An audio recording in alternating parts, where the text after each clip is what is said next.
Bueno, buenas tardes a todos. Yo soy Proxy. Bienvenidos a este primer programa de la que es ya la cuarta temporada del canal, en formato laboratorio. Y el formato laboratorio ya habíamos experimentado con este formato otras veces, pero lo vamos a extender, sobre todo así en vídeos pregrabados, para traer al canal a la gente que puede aportar su visión y sus conocimientos desde sus propias disciplinas a lo que nosotros trabajamos aquí, que es el campo de la teoría de la mente y tanto sus epifenómenos como pues, sus campos relacionados. Hoy nos acompaña mi amiga Sofía. Pondré sus redes sociales en los comentarios.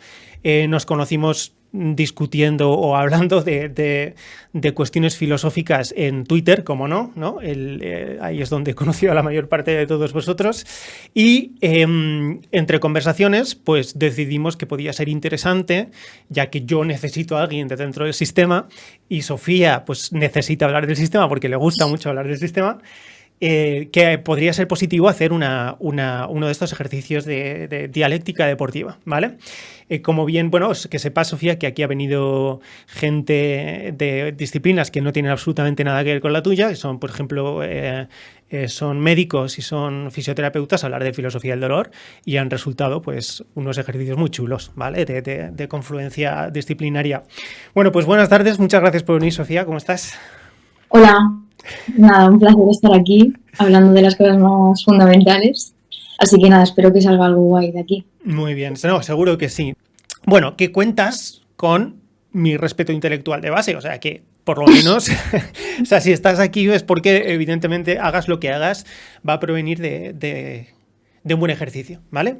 Como sabéis, no sé si lo sois nuevos en el canal, pero no se puede hacer no se puede estudiar psicología, ni se puede hacer filosofía de teoría de la mente sin hacer, evidentemente, filosofía. Y eso es importante. El motivo por el que esto es así no es por lo estereotípico de la frase, sino porque si tenemos que hablar de la mente, lo tenemos que hacer con la mente, porque si tenemos que pensar sobre la mente, hay que hacerlo con la mente, y la disciplina o el conjunto de procedimientos, el conjunto de operaciones que te permiten ordenar y estructurar, clasificar las ideas desde evidentemente con voluntad crítica, pues eso es la filosofía, pues es una de las formas de filosofía.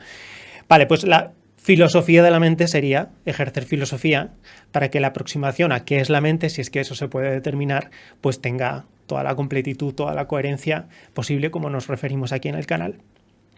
Bueno, cuéntanos como brevemente qué haces tú en el materialismo filosófico.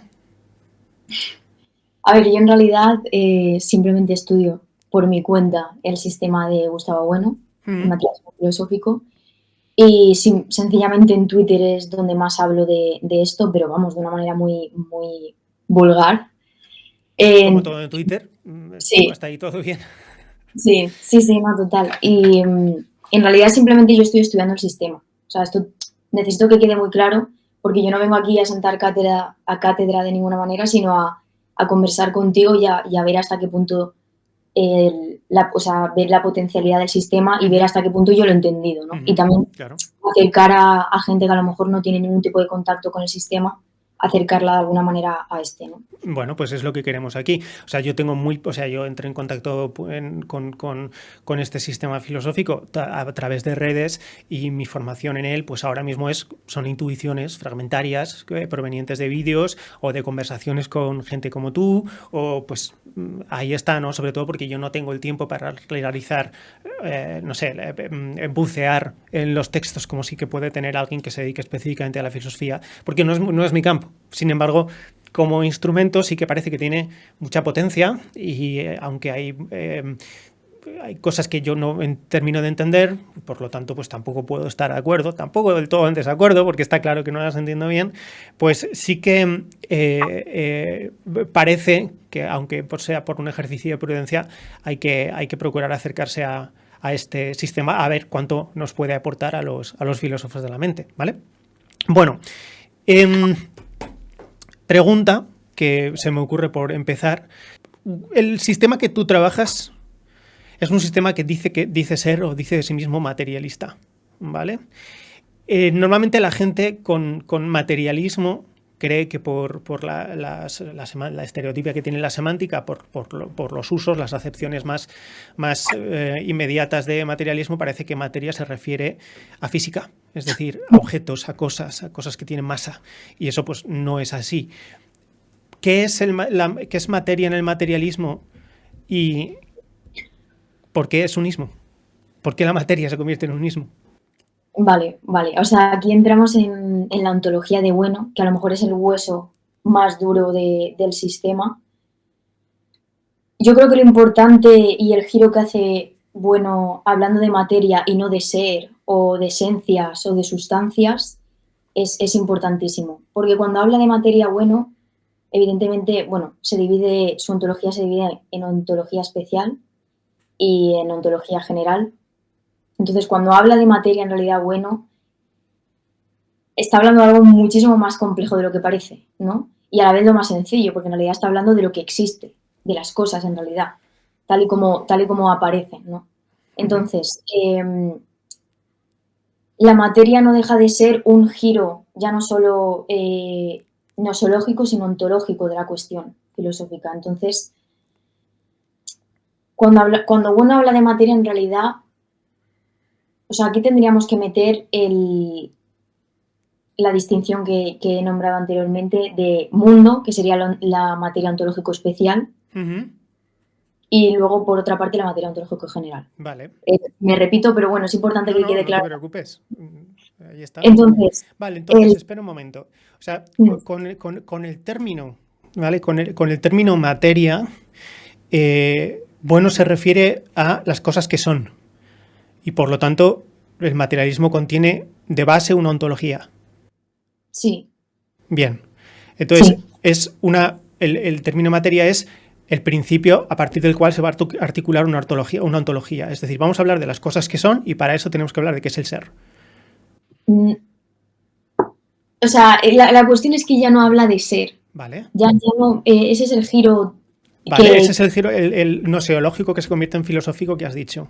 Sí. Vale, venga. Sí, absolutamente. Entonces, en realidad esta idea ya viene de una tradición, ¿no? Que ya la pone Wolff, ¿no? Que es Dios, mundo y alma, ¿no? Y bueno, en el materialismo filosófico hay tres ideas fundamentales, que es mundo, materia ontológico general y ego trascendental. Y estas tres ideas son importantísimas de entender para entender todo el sistema de bueno, porque si no, no se entiende nada. Todo el sistema de bueno.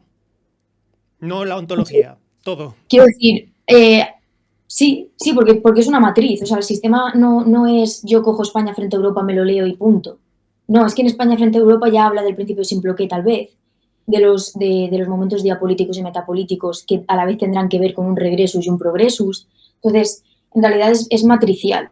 Por tanto, la ontología no es que esté de base y por tanto si no entiendes la ontología no entiendes el resto, tampoco es eso.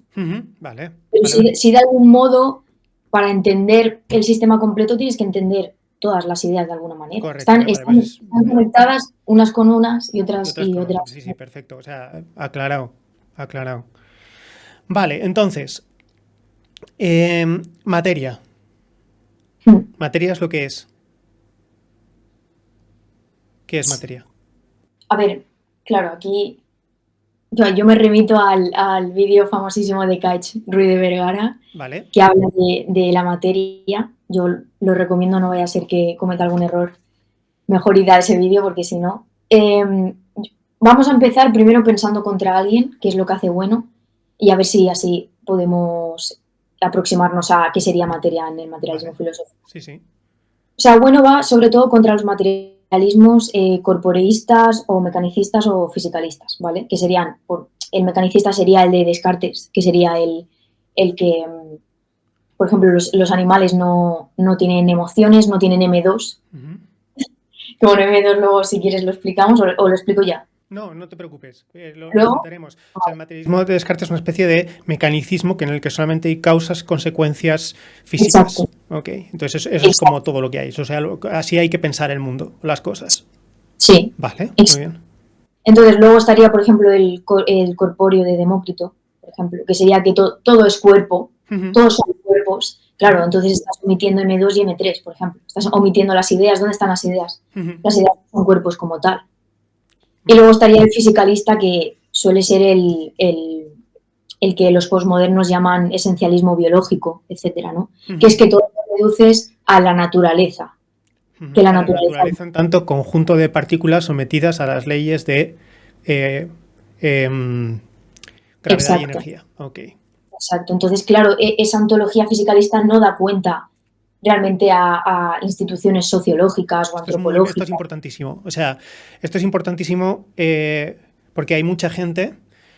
Aquí me han pasado dos extremos en el canal, que es mucha gente que evidentemente a mí me ve gente que no sabe filosofía, yo no sé filosofía, esto tengo que aprender, he tenido que aprender por a lo que me dedico, pero gente que claro, la intuición de materia lo tiene como materia en tanto, pues a lo mejor aristotélica, ¿no? En ese sentido, materia física, átomos, ¿ok? Y que entre átomos hay nada, es decir, no hay ser. Y eso es un extremo que la gente cuando utiliza el término materia entiende. Y el otro extremo es individuos, perdón, porque parece que sea despectivo, pero gente que ha venido al canal a decir, hoy en día no hay ningún materialista que crea que la materia se reduce únicamente a lo físico material, que es una cosa que a lo mejor desde el realismo sí que nos gustaría un poco, o sea, tendemos a discutir porque no nos suele encajar.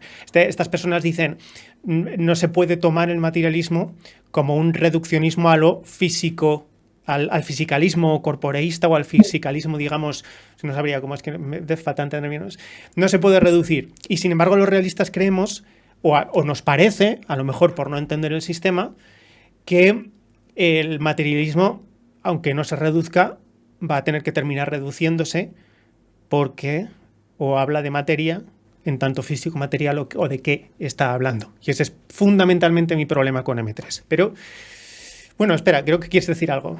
Nada, o sea, realmente el materialismo siempre necesita un adjetivo. El materialismo no es decir nada. El materialismo necesita un adjetivo constantemente. Entonces, por eso bueno es materialista filosófico y no materialista corpóreo o fisicalista. Entonces, cuando la gente se autoproclama materialista, o sea, quiero decir, materialismo histórico de Marx, ¿no? O sea, quiero decir, siempre necesita un adjetivo. Realmente decir materialista es decir nada. Vale. ¿Sabes? Vale, ¿y cuál es el adjetivo en bueno? O sea, en este caso es filosófico. Filosófico. Y eso no es decir como... no lo sé. ¿Materialismo totalista o materialismo materialista? ¿Qué significa filosófico? Ya, o sea, eso es una cosa que yo no sigo, o sea, le sigo dando vueltas. Y fíjate que es un adjetivo, ¿eh? Sí, seguro. O sea, yo estoy seguro de que está ahí para adjetivar, ¿no? Pero ¿en qué consiste la adjetivación? Puedo entender a qué otras adjetivaciones se opone. Claro. Pero por oposición, y ese es el problema de algunas discusiones que hemos tenido yo, no toda definición por exclusión es válida. Entonces, digo, o me falta cuál es la referencia positiva, inclusiva, de filosófico, y por lo tanto, que es, ¿no? O hay algo que no estoy entendiendo. Bueno, pero hay cosas de las que no se pueden decir nada. Y tienes que ir por la vía de que se dice teología negativa. Yeah. Que es lo que hablamos el otro día, que no toda negación de conocimiento es conocimiento negativo. Correcto, eso correcto. No toda negación de conocimiento es conocimiento negativo. Y claro, el conocimiento negativo es una forma de aproximación a ese no conocimiento desde el sí conocimiento. O sea, eso inevitablemente va, o sea, es que eso además ocurre todos los días. O sea, y además, o sea, como realista desde el punto de vista cognitivo es que ocurre todos los días, aunque solamente sea porque la mente no soporta el vacío y lo rellena incluso con cosas que no son ciertas. Es decir, la negación de la posibilidad de comprensión no significa que estemos ante ese tipo de error formal. Y aún así es difícil, o sea, es difícil como comprar una construcción filosófica. No me refiero al material, cualquiera, me refiero, no lo sé, a lo mejor en una nematología cualquiera, ¿vale? Comprar una definición por exclusión. ¿Y por qué estamos muy obsesionados los psicólogos con eso? Por el problema, el hard problem, lo que se llama el hard problem de la conciencia. El hard problem de la conciencia, yo te lo adelanto antes de saltar, o sea, los problemas a los que intenta resolver la filosofía de la mente ejercida o desde el ámbito científico, aunque la filosofía es filosofía desde la filosofía, es nosotros nos aproximamos a la psique humana, lo que sea que ocurra en el interior, sea fenómeno, lo que sea, sabemos que hay algo que es más que una mera apariencia de materia, a la subjetividad, a la vivencia, algo que está claro que ocurre de dos formas, diciendo, eso que ocurre, ¿qué es lo que lo genera? Y lo que lo genera, ¿dónde están las estructuras que generan los fenómenos internos, las percepciones, las vivencias, las emociones, los afectos, la reconstrucción de la imagen, la percepción de la imagen? Hay mucha elaboración. Entonces, los fundamentos neurobiológicos de lo psicológico, los fundamentos neurobiológicos de lo psicológico se llaman correlatos neuronales de la conciencia. Porque la conciencia no es un fenómeno único. La conciencia es cierto que es un fenómeno, pero que ocurre por una conjunción de elementos, ¿vale? Eso lo tenemos claro, porque hay niveles de conciencia. No existe la conciencia y la no conciencia, hay niveles, incluso entre individuos. Los animales tienen conciencia, ¿no? Los animales tienen conciencia con una cualidad de conciencia que no es la misma que nosotros. Los bebés tienen conciencia, no es el mismo tipo de conciencia el que tiene un bebé humano que un bebé no humano, pero porque hay los chimpancés, evidentemente. Luego los chimpancés no se ha detectado marcadores de conciencia, ¿vale? Existen marcadores de conciencia, incluso sabiendo que no sabemos muy bien a qué se refiere ese marcador, pero que después hay un correlato muy, muy potente, sobre todo en apariencia empírica, sobre que esa persona tiene conciencia. Vale, pues los correlatos neurobiológicos de la conciencia, o qué son, dónde están ubicados los motores de lo que después llamamos experiencia subjetiva, o ya lo puedes llamar desde las coordenadas que quieras, ¿cuáles son? ¿En qué consisten? ¿Cómo se suman unos con otros? A eso le llamamos soft problem de la conciencia o correlatos neurobiológicos de la conciencia. También se puede decir correlatos neurobiológicos de la psique, si uno quiere, ¿vale? Porque no habría mucha diferencia. Y ese es el soft problem, y es complicado. Y hay diferentes teorías que estructuran o intentan explicar cómo se genera eso. Y el hard problem de la conciencia es ¿qué es la conciencia? Sí, ya sabemos lo que genera y todos nosotros podemos distinguir cuando hemos tenido conciencia, cuando no. Sabemos que hay algo ahí que aparece y no aparece, que tiene unos correlatos neurobiológicos, que genera unos fenómenos no explicables en sí mismos, se tienen que explicar en conjuntos, parece que hay una suma mayor que las partes que vemos. Ya, ¿qué es? ¿Qué significa pensar en tanto qué es el pensamiento, qué es la conciencia, qué es los fenómenos metarepresentacionales según cómo lo hablemos? Entonces, esa es una aproximación, ontológica, ¿no? La dificultad ontológica de la conciencia. Vale, ¿a qué venía todo esto? Esto también nos pasa mucho a ti y a mí. ¿A qué venía todo esto? Venía al concepto de materia, en tanto la materia no queda agotada por lo físico. Por el mundo. Por el mundo con mayúsculas. Es un término del sistema. Exacto. Vale, sí. ¿podrías más o menos explicar brevemente qué es el mundo? ¿Qué es mundo cuando decimos mundo? Vale. La famosa frase de dentro del sistema, del mundo no agota la materia. Vale. Aquí se está hablando de mundo como ontología especial, que tendría que ver con todo, con M1, M2 y M3, que serían los tres géneros de materialidad. Los voy a explicar brevemente. M1 tendría que ver con aquellas entidades físicas que tienen que ser materiales, igual que M2 y M3 es material, ¿vale? Por eso lo de la frase todo es materia, que habría también que matizarla, por supuesto. Entonces, M1 tendría que ver con las cosas físicas, vamos a llamarlo así, tanto fenomenológicas como no fenomenológicas. Por ejemplo, las ondas electromagnéticas no las observamos directamente con nuestros órganos, pero sí con instrumentos, ¿no? Mientras que una mesa sí la observamos clarísimamente. Luego tendríamos M2, que sería la interioridad del sujeto, toda esa complejidad que tú has explicado ahora mismo. Eso es M2, es toda la complejidad de la interioridad de los sujetos, y no solo de los sujetos, de los animales también. Sí que creo que la conciencia es algo gradual. Porque tú puedes decir que el bebé no tiene conciencia, no. Pero de alguna manera latente hay pensamientos, de alguna manera hay emociones, etc. Y luego tendríamos M3, que es una idea también muy, muy compleja, que tendría que ver a lo mejor con el pensamiento abstracto, instituciones, relaciones, Bueno llega a expresarlo en los ensayos materialistas, que es atópico y acrónico.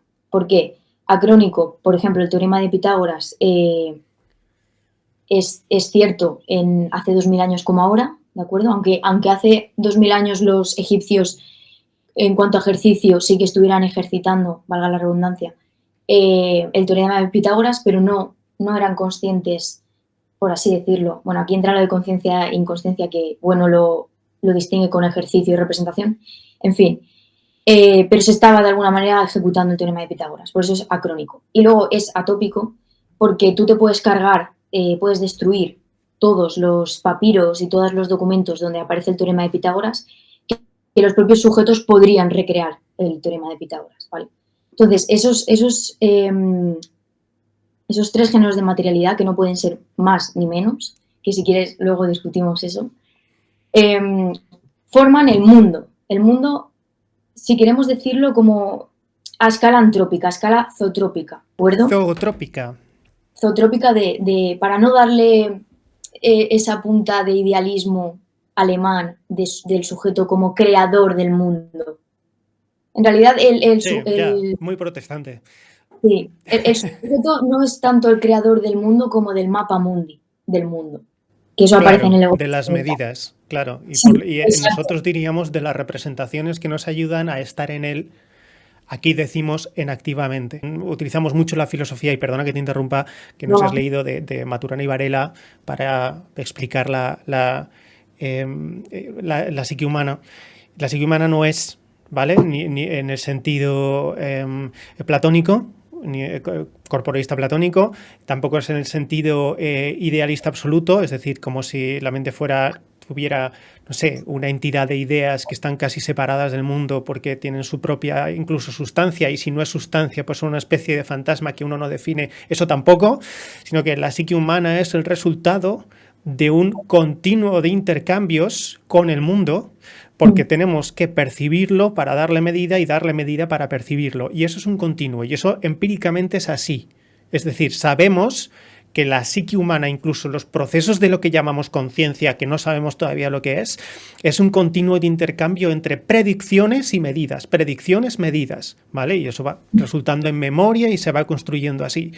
Y es curioso, como acabas de decir, que el sujeto es la medida del mundo, pero porque lo mide. Sí. Continúa, porque eso estaba siendo muy interesante. Perdón por la interrupción. Sí, totalmente.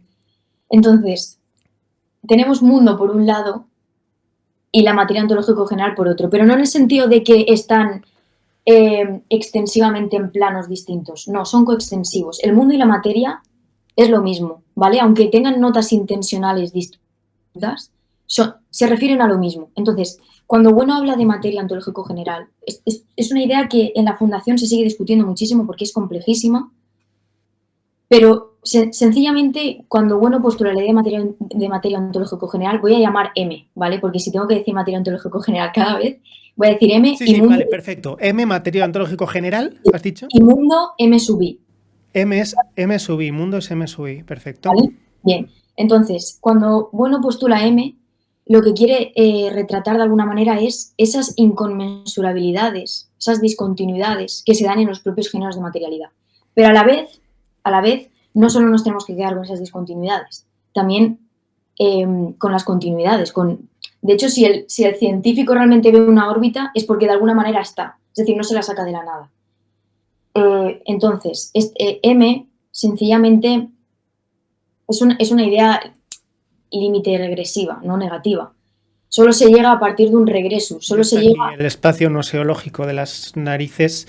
Venga, vamos a ver. Ya sabía yo. Es que ya sabía yo. Venga, vamos a ver.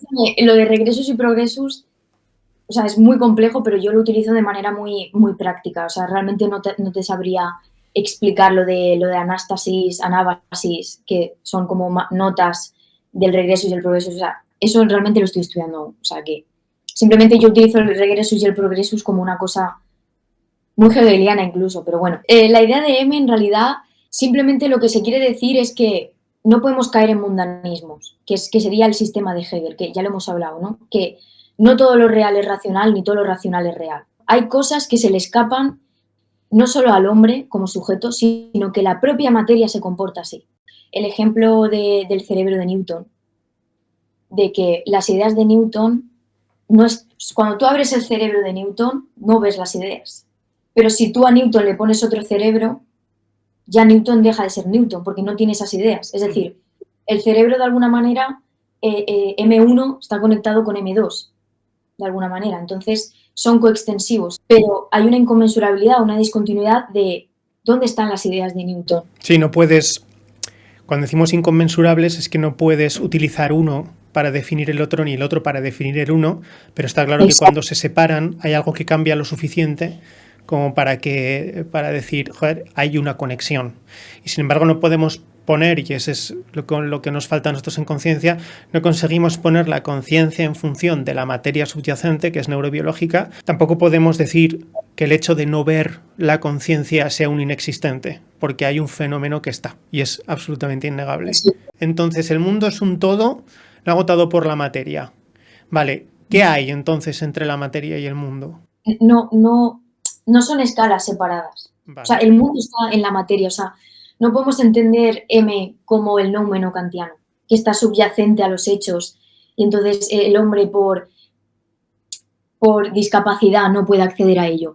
No, es que de hecho estamos construyendo el propio mundo. De ahí lo del hiperrealismo. No podemos entender la materia como ese fenómeno que no conseguimos acceder. No, de hecho está aquí. La materia es absolutamente el mundo, no es otra cosa. De hecho, solo se puede decir algo de la materia en el mundo.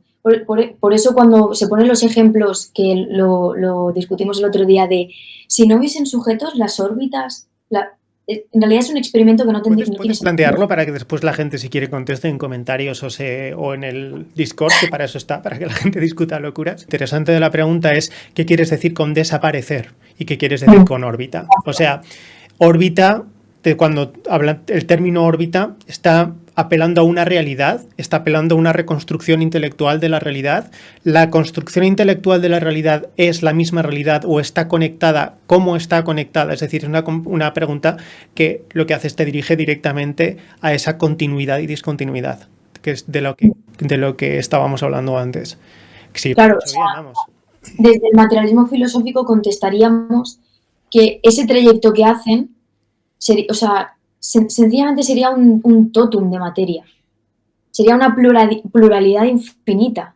No estaría contextualizada con conceptos, etcétera. Simplemente los planetas seguirían girando, por supuesto, pero simplemente no tendrían esa institucionalidad que le hemos dado. Pues puedes decir que las órbitas dejan de existir, puedes decir que la idea de órbita debe estar, porque no hay sujeto que... existir personas con esa idea en su interior. Otras personas con otro cerebro puede que no llegan en exactamente la misma idea de órbita, pero puede que sí. Eso es una pregunta muy interesante en filosofía de la mente. ¿Llegaría un marciano a la misma idea de órbita que nosotros?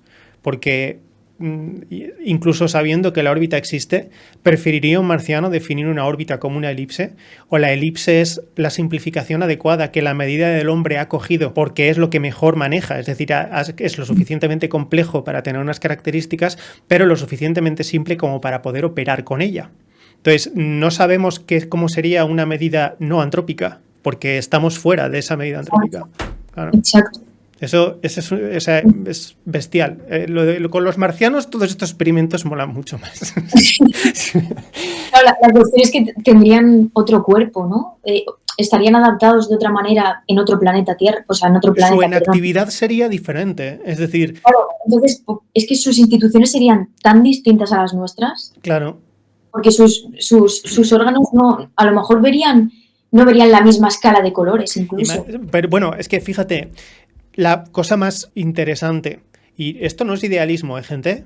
Ojo, cuidado, que os veo venir. Este canal no es idealista. Este canal no es idealista. Ella mucho menos, pero yo tampoco. Si en lugar de 2 lóbulos cerebrales tuviéramos 3, ¿cómo funcionaría la ambiguación de ideas o sea, ambiguación de clases o intelectualización de categorías, que es como esas operaciones que hacemos con las ideas, ¿no? Para separarlas en categorías, abstraerlas, centrarnos en una parte de sus... Eso lo hacemos voluntariamente ese desgranar, que en psicología clásica se llama abstracción. No sabemos si una persona con 3 lóbulos cerebrales haría eso. Podría hacer más, pero también podría hacer menos, porque no sabemos qué naturaleza de nuestra mente es la que nos permite que el resultado final subjetivo de esas operaciones mentales, que además parece ser que son comunes a todos, porque tú tienes la misma idea del IPSE que yo. Es cierto que lo que aparece en mi mente no es lo mismo que lo que aparece en la tuya, pero tenemos la misma idea del IPSE, tú y yo.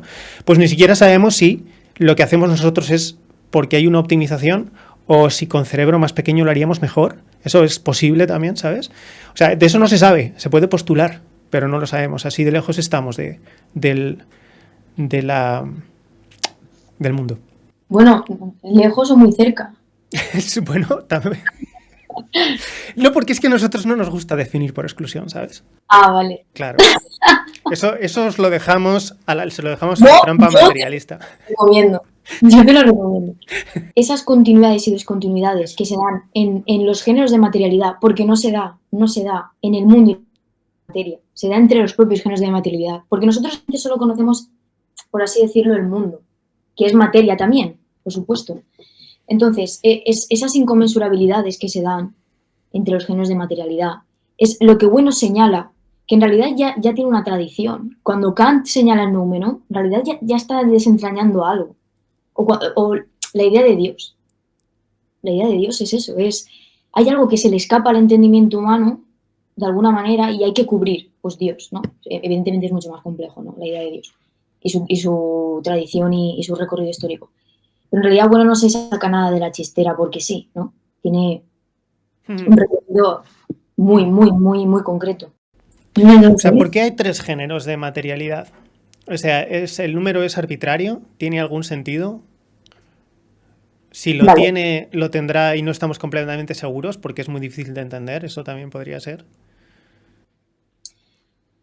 O sea, hace justamente nada me volví a leer los ensayos budistas esa parte y yo no aún si la logro explicar bien, lo voy a intentar. Los 3 géneros de materialidad no es arbitrario, no es la voluntad de Bueno. Es sencillamente que ni siquiera es una definición descriptiva empírica. Tendría ya que ver con algo trascendental, que bueno, esto es una movida, pero bueno, que no voy a adentrarme. Mira, pues gracias a tu trabajo eso lo he entendido. ¿El qué? Que eso tendría que ver con algo trascendental. Vale. O sea, no deja de ser al menos el punto actual de un proceso. Sí. Eso, pues exacto. Ahí está, para que veas. Yo eso... Buena definición. Entonces, uy, que me he perdido, que estaba explicando. ¿Por qué no puede haber 3 géneros? O sea, ¿por qué hay 3 géneros? ¿No? O sea, no es un capricho, no es una especie de semántica diseñada ad hoc para encajar en la filosofía, sino que es el final de un proceso. Entonces, hay 3 géneros. ¿Y de dónde salen esos 3 géneros? La cuestión está en que Bueno sencillamente lee la tradición y se da cuenta que todos los filósofos, de alguna manera, le dan más peso a un género de materialidad que a otro. Es decir, Aristóteles le daba muchísimo más importancia a M1, ¿de acuerdo? Descartes le daba muchísima más importancia a M2 y luego, por ejemplo, los analíticos por excelencia le dan mucho más peso a M3. Entonces, lo que hace Bueno es juntar y darse cuenta que no son esferas, no son dimensiones de la vida humana, sino que sencillamente es la propia creación del mundo. Es así. O sea, el mundo está formado por 3 géneros de materialidad y no más. Son 3, también aparece, creo que en España no es un mito, si no me equivoco, el tema de los dualismos. Cuando hay dualismos siempre no hay dialéctica posible. Siempre se va a hipostasiar un género u otro.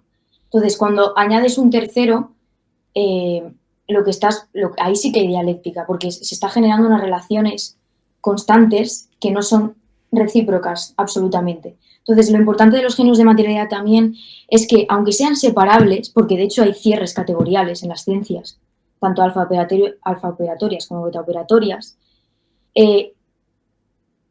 aunque sean separables, perdón, me he equivocado, aunque sean inseparables, son disociables. Es decir, tú puedes estudiar M2, que es lo que estás haciendo tú, entre otras muchas cosas, por supuesto. Tú entonces estás estudiando M2, pero no por ello estás omitiendo de manera absoluta M1 y M3. Claro, no O sea, podría. claro, no se puede, es que no puedes No se hacerlo. puede. Si no estarías haciendo mala psicología o mala filosofía Claro, de la claro, mente, claro, sí, sí. ¿sabes? Entonces, por ejemplo, una de las cosas Pero, o que sea, podría intentarlo, pero sería ridículo. O sea, no, es que no te llevaría, no, claro, no, o sea, se convertiría en una especie de mentalismo que llevaría a la fantasía, ¿sabes? Sería exacto, fantasía. Bueno, es que sería fantasía, es que terminaría en fantasía, que es lo que le ocurre al pobre psicoanálisis, que no sabe dónde agarrarse, o al psicoanálisis clásico, claro. evidentemente, o clásico. No nos pongamos aquí. Pero no se puede. O sea, si uno verdaderamente se aproxima a la mente como el problema de la mente, no a la mente como esa especie de hipóstasis imaginaria pseudosustancial de la nube flotando sobre la cabeza, si uno se aproxima a la mente como el problema de la mente, en tanto tengo que explicar algo y además tengo que intentar decir qué es, ¿vale? Y eso es dificilísimo, no puede hacerlo sin encontrarse con los otros dos géneros, porque primero lo requiere y segundo están. Exacto, están. Ahí está. Es que tú cuando estás estudiando al propio sujeto o su conciencia, Ujú. ya estás con M3. Es que es imposible que no estés con M3. Es decir, estás funcionando tú mismo Sí, sí, sí, con unas sí, sí, ideas, con sí, unos sí. mitos, con una neumatología. Tengo que traducir. Es decir, que cada cosa de los tres géneros, por mucha potencia que tengan, tengo que traducir No, no, a se lo que tienen que pase. traducir. Claro, claro. Y es difícil. Sobre todo porque las traducciones filosóficas, incluso a ver, yo no creo que la psicología sea una nematología porque es una filosofía, pero los cambios de coordenadas, como en La matemáticas. psicología es una filosofía. La psicología es una filosofía, has dicho. Sí, creo que sí. O sea, no me refiero a la psicología en tanto la categoría médica o social, me refiero a la psicología de qué es la psique, eso es una filosofía. Vale. O sea, entiendo lo que quieres decir. O sea, el término psicología es un campo categorial, es un Sí. campo, claro, o sea, son varias cosas dependiendo desde dónde las estés. Yo me refería a la parte de la psicología que intenta reconstruir un modelo de psicología porque quiere sistematizar la mente humana al mismo tiempo que intenta definir qué es eso que quiere sistematizar. Y eso, como hemos dicho, es inevitable que sea una filosofía. Es inevitable porque eso es filosofía. Vale, pero, o sea, en el sentido de que se están moviendo ideas filosóficas en el mismo instante en la que la psicología está sistematizando lo suyo propio, ¿no?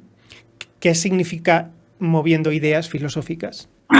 Ya Me lo siento, lo encanta. siento. Ya hemos llegado aquí, hemos llegado, pues ya hemos llegado aquí. Tú, no es mi culpa, no es culpa de nadie. Está.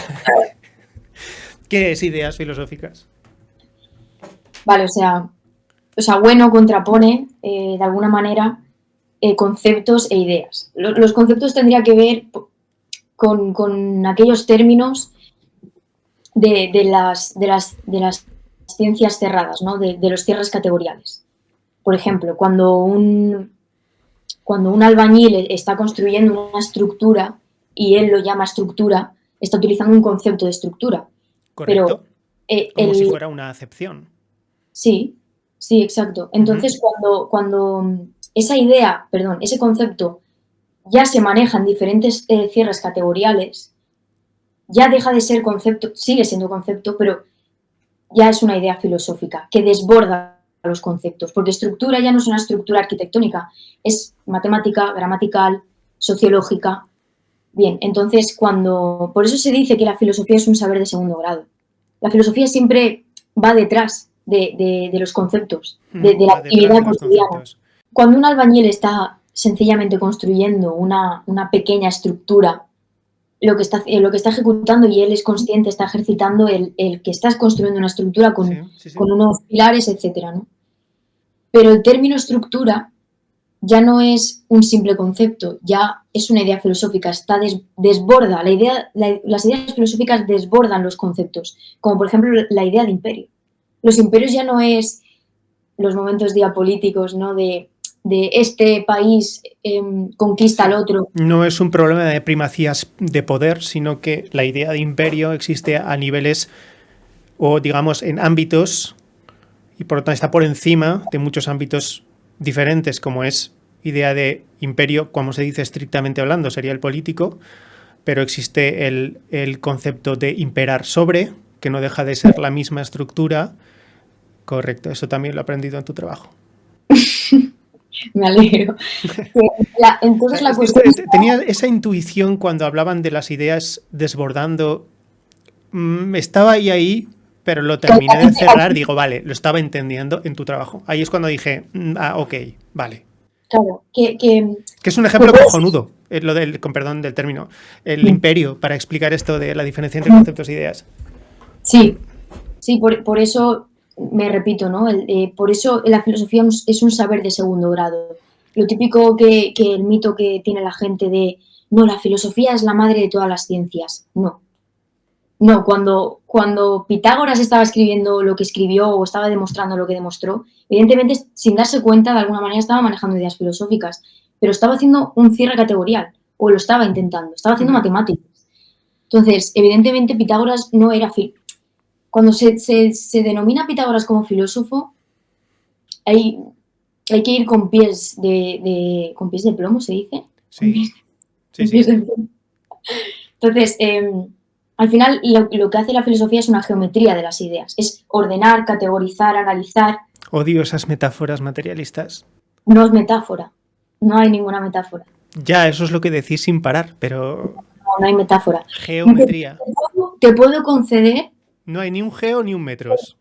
Es que ni hay ni geo ni metros. Pero además en ninguna etimología, ni de geo ni de metros. Bien, pero esa metáfora... Vale. Pero sin embargo, hay una idea que sí que pertenece a la geometría, que es la de sistema. Bien. Si yo no te digo que esté mal, digo que el uso de ciertas metáforas, porque las metáforas son imaginarias... Pero las metáforas ayudan muchísimo a comprender. Por supuesto que ayudan a comprender. El problema es que yo me dedico a la comprensión de la comprensión. Y cuando dices una cosa, claro, o sea, la idea que tú estás utilizando la estás ambiguando a una de sus... o seleccionando, llamamos ambiguar a falta de mejor término. Estamos en ello, ¿vale? Patente en trámite. La geometría de las ideas no deja de ser una idea sobre cómo se disponen las ideas. Y las ideas no se disponen porque no están en un espacio. ¿Por qué cojones están en un espacio? ¿Tienen unas coordenadas? ¿Puedes darles un...? Las ideas exigen parámetros, por ejemplo. Exigen parámetros, sí, pero cuando utilizas parámetro, lo que estás haciendo es utilizar también una metáfora de medida. Sí, por supuesto. Claro, pero no hay tal medida. Pero porque las matemáticas son tan potentes que te permiten de alguna manera analizar filosóficamente los sucesos. Ya. Aunque sea metafórico. Tendría que... Aunque sea metafórico, da cuenta de algo. Cuando tú dices sí. las ideas desbordan... De hecho, da cuenta de algo porque cuando estás haciendo una metáfora, ¿vale? Aunque luego cuando estás utilizando una terminología cuyo contenido refiere a algo que es útil y que explica así mejor una característica de aquello, lo que estás utilizando es una de las componentes del pensamiento como medida de otra de las componentes del pensamiento. Y eso es una medida antrópica. Entonces, claro, es la magia que tiene M2, que es ahí donde, claro, digo, vamos a ver, ¿cómo me sacáis M3 de M2? Bueno, luego, perdona, vamos a... Bueno, si quieres discutimos eso.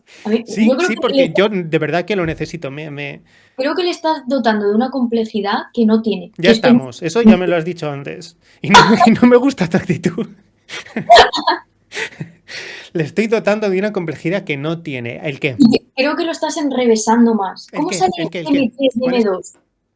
Esa pregunta ya de principio está mal formulada. Pero sí, evidentemente. O sea, estoy siendo un poco bárbaro en los términos, ¿eh?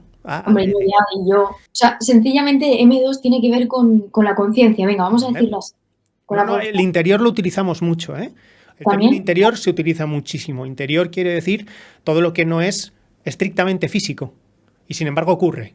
Ya, aquí la cuestión es que por ejemplo, hay un ejemplo muy bueno que es muy simple. Cuando tú dices que no es físico, de alguna manera parece que estás diciendo que la conciencia está separada de su cerebro, ¿sabes? Como que de alguna manera no tendría nada que ver esa conciencia con una neurología muy concreta, ¿sabes? Ya, pero es que eso no está tan claro, ¿sabes? Ya. O sea, cuando dices, pero no está tan claro porque cuando dices tiene que ver, sí, sí. Bien, vale, pues tiene que ver. Pero ¿qué significa tener que ver? ¿Dónde está este tener que ver? Ese es el hard problem. Ya. O sea, quiero decir que Esa es la descontinuidad. es muy prudente llamar M2 igual que decir interior. Es igual de prudente. Pero no deja de ser solo prudente. Para el hard problem, no para el materialismo. Para el materialismo yo lo puedo entender, pero para la psicología... O sea, al final, el dolor de apendicitis que sufre una persona, por ejemplo, es igual de material que el propio intestino. Es igual de material que el intestino. Ok, correcto. Es igual de material. Igual por eso, de material no significa que su materia sea idéntica. Exacto. Es decir, no sea que son, no significa que sean idénticos en todo. Sí, bueno, pero de alguna manera ese dolor que tú sientes proviene... Por supuesto, claro. Si no te estoy quitando la razón, esa es la cosa. Vale, entonces el dolor es M2. Sí. O sea, la sensación personal, por así decirlo, interior... No hay sensación exterior del dolor. Así que es M2. ¿A qué te refieres? ¿A que no se puede exteriorizar el dolor? No, que el dolor está... es una percepción y una cognición. Pero ya está, no es nada más. Sí, total. Porque entonces no es dolor. Entonces son consecuencias neurológicas de las neuronas del brazo sobre el dolor en el brazo, pero eso no es dolor. El dolor está en el paciente. No está fuera del paciente ni está en el cuerpo del paciente. Está en un M2 del paciente. No, está en el cuerpo del paciente también. Es que sin cuerpo no tendrías dolor. No. Sin cuerpo no tendrías dolor, ya. Pero eso, claro, eso tiene que ser correcto en origen. Pero hay gente a la que le duelen cosas que no tiene. Entonces, cuando dices cuerpo, que no te refieras, por ejemplo, al cuerpo físico, a los miembros ni a los órganos. ¿Vale? Dices... ¿A qué te refieres con que hay gente que siente dolor de cuerpos que no tiene? Pues que hay gente que siente dolor de piernas que no tiene. Le duele una pierna y no tiene pierna. Porque la ha perdido porque nació sin ella. Es cierto que si nació sin ella eso no se ha mostrado tal cual. Pero le duele el muñón. No. Le duele la pierna que no tiene. Vale, pero eso es no por el cuerpo, pero sí cuerpo en tanto el cerebro sigue teniendo una parte que está esperando que exista esa pierna. Entonces, claro, evidentemente ahí sí que hay un cuerpo donde una mecánica genera lo que después llamamos dolor, sea lo que sea. Tuvimos un directo sobre fenomenología y ciencia del dolor hace no mucho y vimos que era un problema muy difícil de responder filosóficamente, ¿vale? Bueno, en este canal, ya como veis, solo hacemos filosofía, lo siento, se me ha metido. Aquí no hablamos de cognición, como veis, hablamos de filosofía. Bueno, pues gracias a Dios. Gracias a Dios, dice, madre mía. Funada. Hombre, yo agarro a mi terreno, vamos. Tú sabrías que no tienes por qué, porque vete a saber dónde está. ¿Cuál es la definición que utilizaría bueno para explicar o contener, al menos verbalmente, M2? O sea, están los ensayos materialistas. ¿Y sabes? O sea, no te sé decir la página exacta. No pasa nada. Porque yo salto, en ese libro salto. No me lo he leído entero. No. Está jodido. Sí. Entonces, yo estoy estudiándolo aún, entonces... Sí, vale, sin problema. Tampoco vamos, que hay una parte, o sea, en el índice, donde M1 incluye M2, M2 incluye M1, fórmulas así, o sea, se encuentra fácil. Vale. O sea que además hay una sistematización relacional formal de M1, M2, M3. Sí, por supuesto, sí. Vale. Bueno, por supuesto, o sea, no tendría por qué. O sea, que digas que M1 contiene M2 tal cual, eso ya es bastante decir. Hombre, sí, pero porque de alguna manera los tres géneros de materialidad no son, repito, no son... sí, no son tres trozos de tarta, no, eso por supuesto. Claro, o sea, si quitas una te cargas el mundo, no tendría... Son tres componentes de la tarta. Son 3... Es la tarta misma, no hay trozos, imagínate. No hay trozos, está claro. O sea, los puedes disociar para estudiarlos, Uh-huh. los temas categoriales, etc. Sabes que existen. Sí, exacto. Uh-huh. Ok. Es peliagudo, ¿eh? O sea, quiero decir, me refiero a que semánticamente es peliagudo. Sí, semánticamente me refiero lingüísticamente, es peliagudo. ¿Sabes? Porque estoy pensando si, y esto lo dejo para aquellos que los hay en mi canal, Filósofos del Lenguaje, si Gustavo Bueno habría llegado a la misma conclusión, o qué matices más bien habría podido introducir, o habría descubierto, o habría Gustavo Bueno si no hubiera utilizado el castellano ni el origen griego, si por ejemplo tuviera que hacerlo en japonés, ¿vale? Que es una lengua que utiliza, o en hindi, que son lenguas que utilizan los espacios, el volumen, lo imaginario, muy, digamos que está muy imbricado en las estructuras o subestructuras lingüísticas, ¿sabes? Sería interesante, porque, bueno, en fin, una movida. Os lo dejo ahí para que no durmáis. Momento vale, Jesús maestro, ¿eh? No, solo en español se hubiese podido escribir el Quijote, ¿no? Eso, por supuesto. Yo en eso estoy con maestro. O sea... Yo también, ¿eh? ¿Sí? Sí. De las pocas cosas que se pueden salvar de maestro es eso. Es eso, ok. Bueno. Vale, pues M3. M3, bueno. Venga. Vale, pues vamos a empezar. ¿Qué es exactamente lo que te angustia de la relación entre M2 y M3? Vale, el concepto de relación. Me angustia el concepto de relación. El concepto de relación... yo puedo explicar lo que es una relación no éticamente, porque puedo comprender los correlatos neurobiológicos de la relación. No todos, pero nos estamos aproximando, y personalmente me estoy aproximando muchísimo a dónde está eso que en el cerebro o en la mente son relaciones, en qué consiste hacer relaciones y sobre todo por qué, ¿vale? Porque teleosemánticamente las relaciones son lo que son ahora porque provienen de un proceso, de una historia del cerebro humano, en el que el cerebro hacía unas cosas que son útiles, es decir, tenía unas partes del cerebro que hacían cosas que son útiles, tenían funciones propias, que llamamos en esa realismo, y esas funciones propias han terminado haciendo que podamos elaborar cosas que son relaciones en sí, prescindiendo de los objetos, y por lo tanto que eso que antes era obligatorio que fueran objetos, espacios, o objeto del sujeto, en realidad, ¿vale? Sujetos o objetos cognitivamente es lo mismo. Ahora, la mente humana y la mente de algunos animales puede hacer prescindiendo de la relación. Te voy a poner un ejemplo. Hay relaciones que son relaciones de agrupación, relaciones de contención en conjunto, que cuando eres pequeño necesitas hacer con los dedos, porque necesitas los dedos como objetos y sujetos de esa operación, ¿vale? Porque su componente, tanto somática como imaginaria, su forma, te permite hacer singularidades y convertirlas en una agrupación. Sin embargo, la ambiguación que convierte a los dedos de la mano en un conjunto de 5 cosas es otra operación diferente. Pero es que el concepto conjunto, no conjunto de 5 cosas, sino el concepto conjunto es una relación. Vale. Entonces, eso ocurre en la mente humana, pero eso es M3, de alguna forma. ¿Pero por qué los separas? No lo sé, eso es lo que quiero que me expliques. ¿Por qué separo el qué? O sea, ¿por qué dices, es todo esto que estoy explicando, ¿no? Lo del tema el conjunto, etcétera? Esto ya es M3, por supuesto. Por supuesto. Pero yo, por supuesto, porque pero yo no lo tengo tan claro. O sea, eso es lo que digo. Para mí es una pregunta, al fin y al cabo. ¿Eso es M3? Claro, es que ahora mismo estamos ejercitando M3. Porque somos M2 y porque somos M1. Sí, porque somos M2 y somos M1, por supuesto. Ahora, ¿qué es M3? O sea, M3 son instituciones es el término que más me gusta.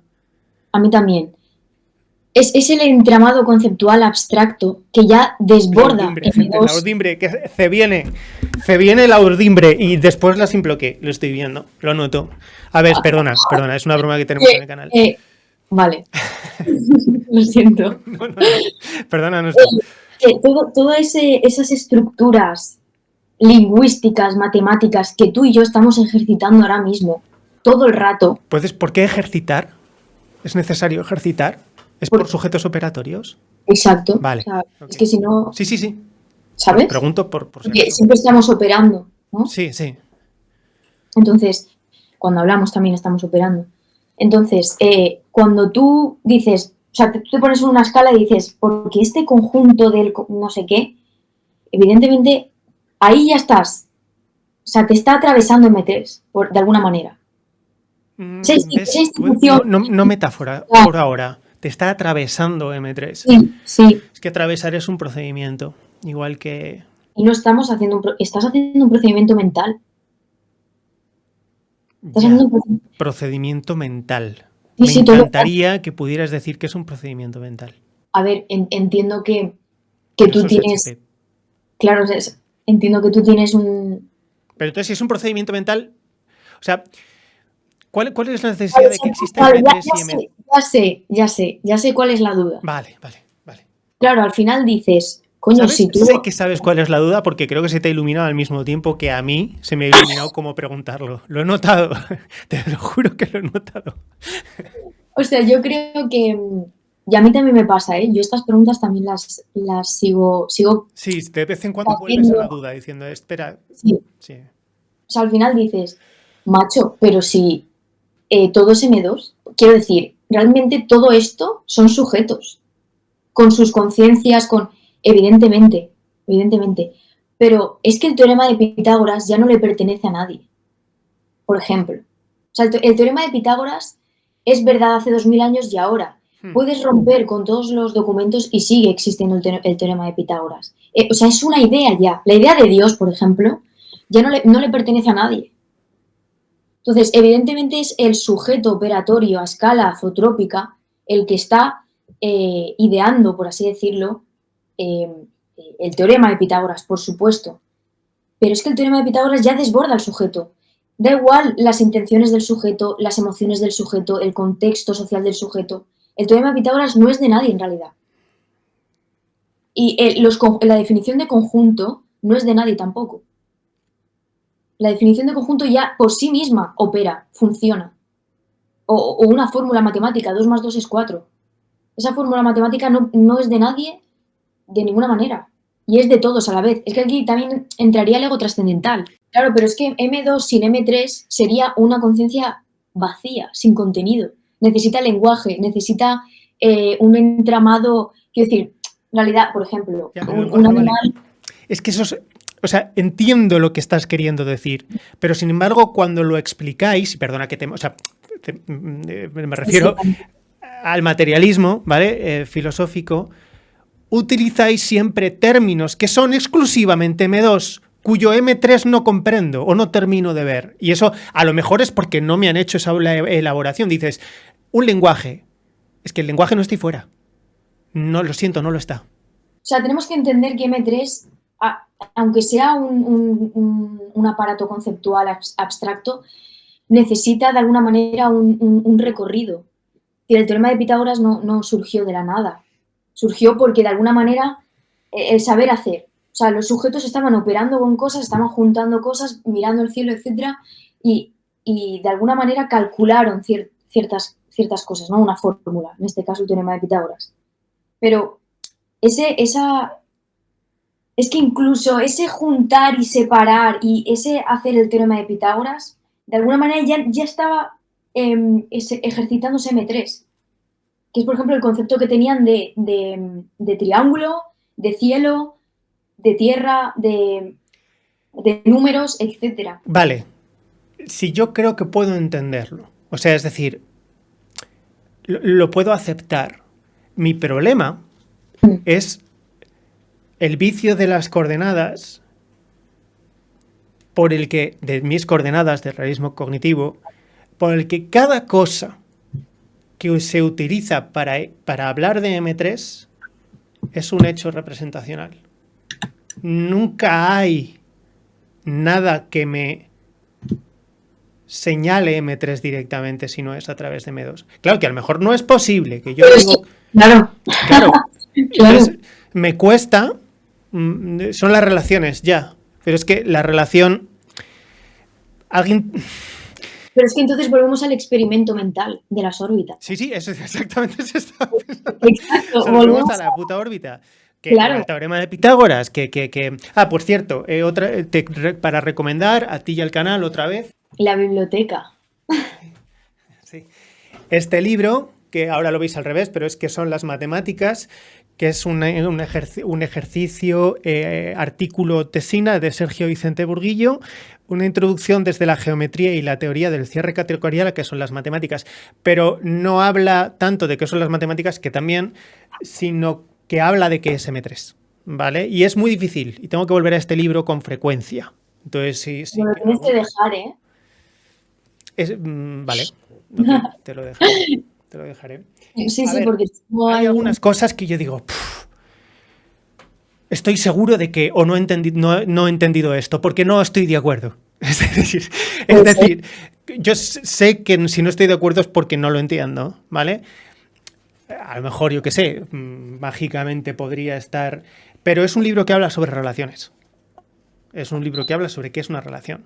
Lo que pasa es que la componente, como lo hace desde la geometría, me resulta demasiado imaginaria.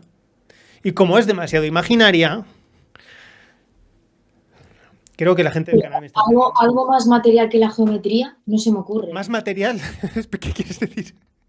O sea, me refiero a... Espera, ¿qué te refieres con material? ¿Te refieres a físico material o ontológico material? Físico material. Vale, más material que la geometría. Es que la geometría es uno de los elementos donde las relaciones formales son más ficciones. O sea, el puto punto no existe. Ya, justamente... Claro, ¿ves? Pero puedo hacer esto con cada puñetero ejemplo que me pongas. Pero el punto puede ser un objeto en un espacio concreto, en realidad, ¿no? Pero nunca será el objeto. Lo que estás haciendo es ambiguar el objeto en relación al espacio. Pero porque las Estás matemáticas poniendo el objeto en función del espacio, así que necesitas lo que se llaman coordenadas. Pero es que las coordenadas están en el espacio, en cada... Las puedes Las puedes calcular. Sí. No. Bueno, no me atrevo a hablar de matemáticas, no voy a ser que la... No. Yo entiendo, y entiendo tu prudencia, Vale, M3 entonces, por cerrar un poco, M3 son las relaciones, instituciones, ¿qué más dirías? Ya. Es que es la lógica, pero también es cuando Pedro Sánchez está hablando de democracia y de libertad. Es que tampoco diría que son las ideas. No, por supuesto, no. Tampoco Ya. diría... O sea, está claro que las ideas no son. Por supuesto. ¿Vale? Porque las ideas son M2. No. Es que cuando tú dices las ideas son M2... Claro, por eso te he dicho que no sabías si decir ser o están o atraviesan o desbordan. Es que claro, ¿cuál es la metáfora que más se adecua? No. O sea, cuando tú dices son, tú estás haciendo un esquema de identidad. M2 es igual a ideas. Esa es la cuestión. No. Vale, entonces... Menos, o sea, no una identidad no, pero sí una relación que a lo mejor no es el sentido adecuado, porque, o sea, la identidad es bidireccional, ¿vale? Pero sé que no es así, porque no es así. Bien, entonces cuando dices el verbo ser, por desgracia, tiene dos acepciones separadas, o sea, tiene, digamos, refiere a dos... ¿Cómo te diría? Nosotros decimos representaciones, dos formas de representar. Una es la identidad, otra es la transitividad. ¿Vale? Entonces, cuando se crea una institución, aunque sea mitológica, como la democracia, o nematológica, ¿vale? Una nematología con los errores filosóficos que pueda contener, las popularizaciones y vulgarizaciones que pueda contener y da lugar a la democracia, todos los individuos tienen una idea de democracia y es M2. Eso que tiene cada individuo es M2. O sea, dices que cada idea que tiene cada individuo es M2. Es M2. ¿Pero a qué te refieres con que es M2? ¿Que pertenece solo a ese género de materialidad? Sí. No. Vale, ¿por qué? Entonces me he explicado muy mal. No te has explicado mal. No te has explicado mal. Te has explicado bien. Pero, Quiero decir, o sea, pero si vamos a ver, la noesis, ¿entendemos noesis? Estamos noesis. La noesis, en el sentido de Husserl. O en el sentido de... Husserl, ¿qué es fenomenología? Sí, Sí, la vale, noesis, bien. el hecho interno, es M2. Sí, sí, pero que no se Pues queda ahí. la representación es Pero, M2. pero no se queda ahí, lo desborda. Lo desborda. ¿Hacia dónde? Otra ¿Hacia vez, M1 o hacia M3? con las metáforas. Hacia 1 o hacia M3. Claro, se puede desbordar, pero una cosa no se desborda en sí, se desborda para caer en otro sitio. Entonces, yo no he No, utilizado la o se metáfora. va reabsorbiendo, se va reabsorbiendo. Y ahí está la gracia Se va reabsorbiendo. de los géneros de materialidad. Como un toroide tetradimensional. ¿Sabes lo que es?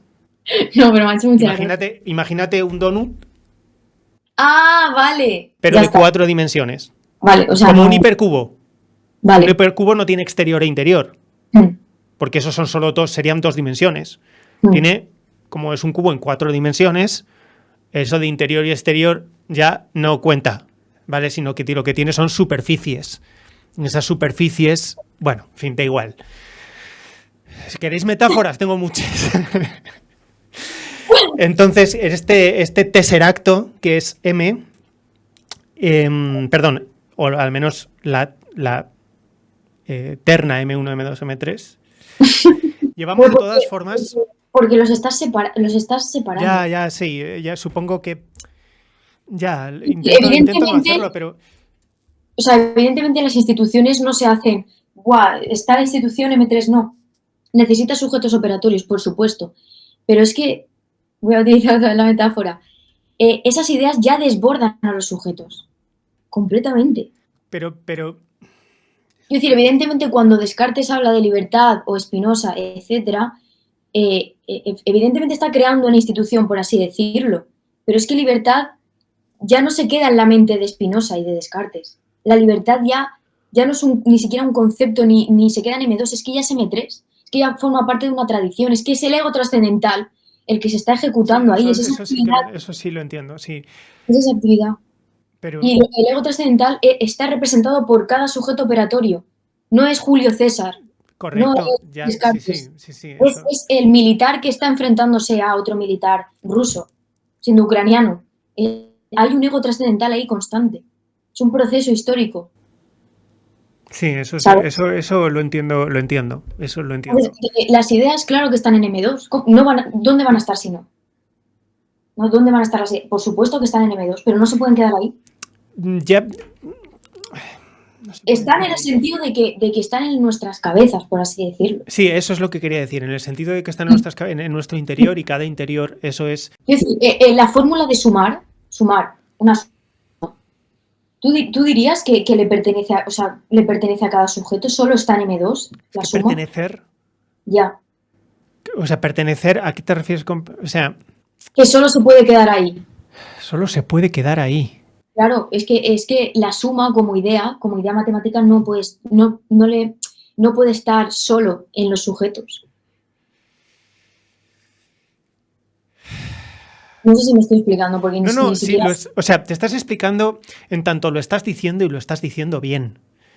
Lo que intento es encontrar una representación mental. Intento encontrar una representación mental que me permita una acepción de estar que no sea ni M1 ni M2.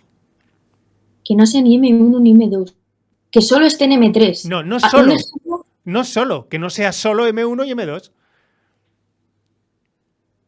O solo M1 o solo M2.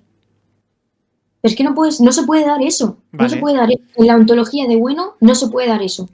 Porque estarías hipostaseando uno de los géneros. Sí. Eso lo sé. O sea, sé que eso no se debe hacer en tanto en la ontología de bueno, eso no se puede hacer, porque no es eso ni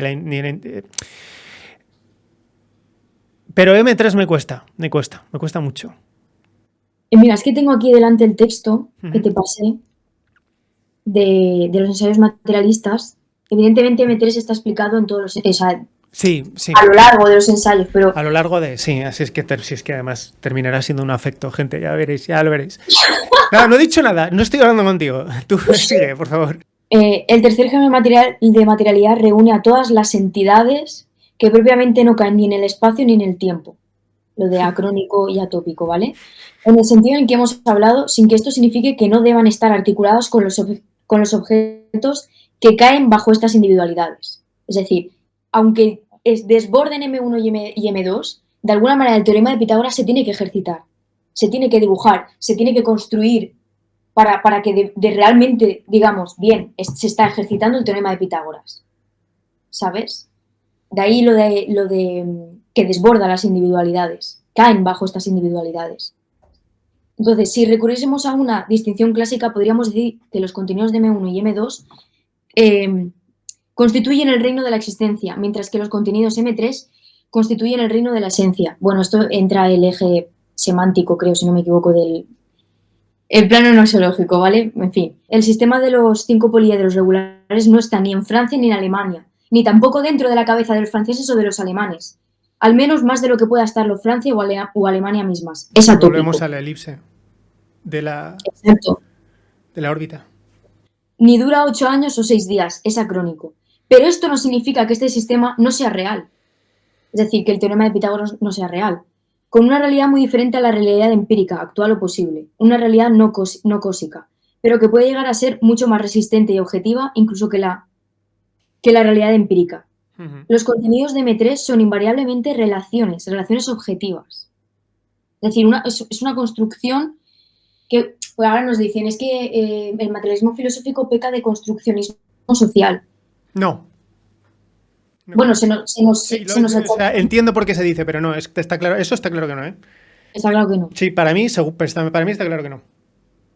Vale, también es M1 y M2, también en M1 y en M2 hay relaciones, pero junto a los términos o cosas específicas. Diríamos que M3 solo contiene relaciones entre términos que no pertenecen únicamente a M3, sino a la vez a M1 y a M2. En M2 no hay nada que le pertenezca solo a M2. El hecho de que tú sientas tristeza, ¿por qué nos ponemos tristes? Momento posmoderno, ¿vale? Cuando vemos que le meten una patada a un gato. Pero eso ocurre en esta cultura, porque hay culturas en las que le metes una patada a un gato y no sienten tristeza a esos sujetos. Entonces M2 está entroncado de alguna manera esas emociones que siente ese sujeto con M3, con esa cultura, esa institución concreta. Pero porque la pena solamente existe, solo la pena y la pena por algo, que son dos cosas diferentes, solamente existen porque da la casualidad, y no tendría por qué ser así, de que tenemos una reacción que nos provoca pena somática, un sufrimiento, y porque hemos aprendido ese sufrimiento. Hemos aprendido. Sí, pero no tenemos por qué aprenderlo. Ese aprender se dirige a M3, directamente. Se dirige M3. O sea, puedes no aprenderlo, ¿eh? Hay personas a las que no les puedes enseñar ese dolor. Pero este ejemplo excepcional que me estás poniendo... No es tan excepcional. No puedes hacer de la excepción la norma en este caso. No, ya, por supuesto que no. Por supuesto que no. No es mi intención. Vale. No es mi intención. Lo que quiero decir es difícil, porque creo que me faltan palabras para decir lo que quiero decir. Creo que esto se merece un emplazarles a que es M3 a próximas digresiones. Sí, estoy de acuerdo. Y estudiarlo yo más para poder contestar. Yo, aquí no es, o sea, quiero decir, esto se hace en equipo. Vale. Bien, de todas formas, hemos hecho unas aproximaciones interesantes a la ontología, al problema que tiene la psicología con la ontología, es decir, a las dificultades de trabajarlas. Creo que queda mucho y no hemos entrado, y creo que no podemos entrar en la distinción entre materialismo y realismo, porque creo que eso también deberíamos trabajarlo y creo que sería un tema interesante para un podcast en el que además incluyamos un poco más de M3 y sigamos trabajando en M3. No sé si cómo lo ves. Sí, totalmente. Bueno, pues vamos a cerrar aquí, nos vamos a despedir. Te doy las gracias por esta primera parte, el canal también te da las gracias. Gracias por venir con nosotros, Sofía.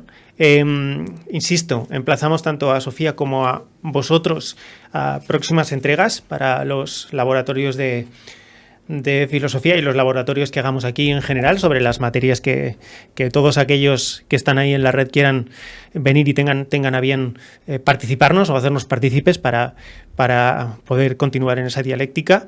Gracias a todos vosotros por escuchar y espero que estos nuevos formatos nos ayuden a crecer un poco más y nos vemos en la próxima entrega del próximo laboratorio. Muchas gracias, Sofía. Buen trabajo, muy buen trabajo y nos vemos a la siguiente. Adiós a todos.